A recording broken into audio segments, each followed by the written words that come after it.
السلام علیکم ورحمۃ اللہ۔ بیٹا ہم کیسے ہیں؟ امید ہے سب ٹھیک ہوں گے۔ بیٹا آج کا ہمارا ٹاپک ہے سورت کا نام ہے سورہ مزمل، ٹھیک ہے۔ تو اس کے بارے میں یہ ہے کہ یہ مکی سورت ہے، اس کی 20 آیات اور اس کے 2 رکوع ہیں، ٹھیک ہے۔ سب سے پہلے اس کا تعارف میں اس کا یہ ہے کہ پہلی بات مزمل جو ہے یہ آپ صلی اللہ علیہ وسلم کے ناموں میں سے ایک نام ہے، ٹھیک ہے۔ اس کا معنی ہے چادر لپیٹنے والے، ٹھیک ہے۔ تو اس صورت کے شروع میں اسی نام سے آپ کو مخاطب کیا گیا، تو اسی لیے صورت کا نام سورہ مزمل رکھ دیا گیا۔ تو یہ بیٹا شارٹ کوسچن نمبر 1 بھی ہے، ٹھیک ہے۔ اب جو آپ صلی اللہ علیہ وسلم کو چادر اوڑھنے والا کہا گیا، تو اصل میں یہ پہلی وحی جب اقرا نازل ہوئی تھی اس کے بعد جو تھے نا آپ گھر آئے اور گھر آ کر کہا تھا کہ مجھے چادر اڑا دیں، تو اسی لیے اللہ تعالیٰ نے اس نام سے آپ صلی اللہ علیہ وسلم کو پکارا، ٹھیک ہے۔ بات سمجھے گا بیٹا۔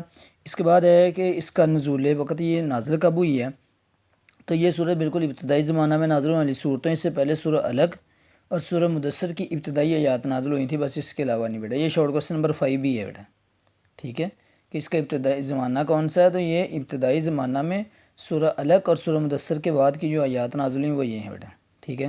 اس کے بعد اس کا مرکزی موضوع یہ شارٹ کوسچن نمبر 2 ہے کہ سورہ مزمل کا مرکزی موضوع اسلام کی دعوت اور اہم اسلامی عبادات کا بیان، اوکے بیٹا، ہو گیا۔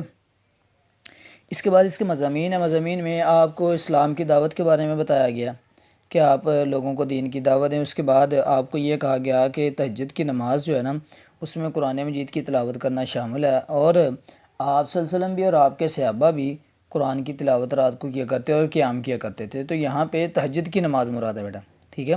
پھر اس کے بعد اس صورت کے دوسرے حصے میں تہجد میں رعایت دی گئی ہے کہ جتنا قرآن آسانی سے پڑھ سکو، لازمی نہیں کہ ساری رات ہی قیام کرنا ہے، یہ نہیں ہے، بلکہ آپ کچھ آرام بھی کریں کچھ قیام بھی کریں۔ اب یہاں پہ جو روکا گیا ہے نا قیام میں تخفیف، روکا نہیں، قیام میں تخفیف کی گئی ہے، کم کیا گیا ہے، وہ یہ ہے کہ انسان کو اپنی ضرورتیں بھی ہیں، انسان بیمار بھی ہو جاتا ہے، کھانے پینے کا انتظام بھی کرنا ہے، کہیں جنگ آتی ہے تو لڑنا بھی پڑتا ہے، تو اس لیے اللہ نے کہا تھا کہ کچھ دیر قیام کریں کچھ دیر آرام کریں۔ سورہ مزمل کے آخر میں نماز، زکوٰۃ، اللہ کی راہ میں خرچ کرنا اور اللہ سے مغفرت طلب کرنے کا حکم دیا، یہ 4 کام بیٹا کرنے کا، ٹھیک ہے۔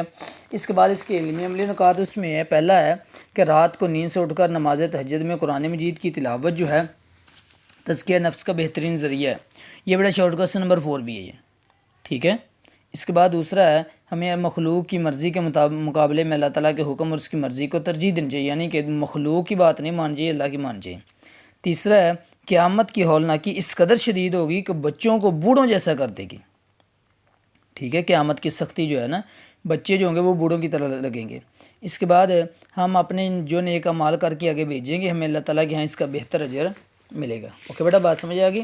اب اس کے بیٹا ایکسرسائز ہے، تہجد کی نماز کا ذکر ہے سورہ مزمل میں، مزمل کا معنی ہے چادر میں لپیٹنے والے، ٹھیک ہے۔ سورہ مزمل نازل ہوئی ابتدائی زمانے میں، سورہ مزمل میں نفل نماز کا ذکر ہے تہجد کی، سورہ مزمل میں خصوصی بیان ہے اسلام کی دعوت کا، ٹھیک ہے۔ یہ شارٹ کوسچن بیٹا ہو گئے۔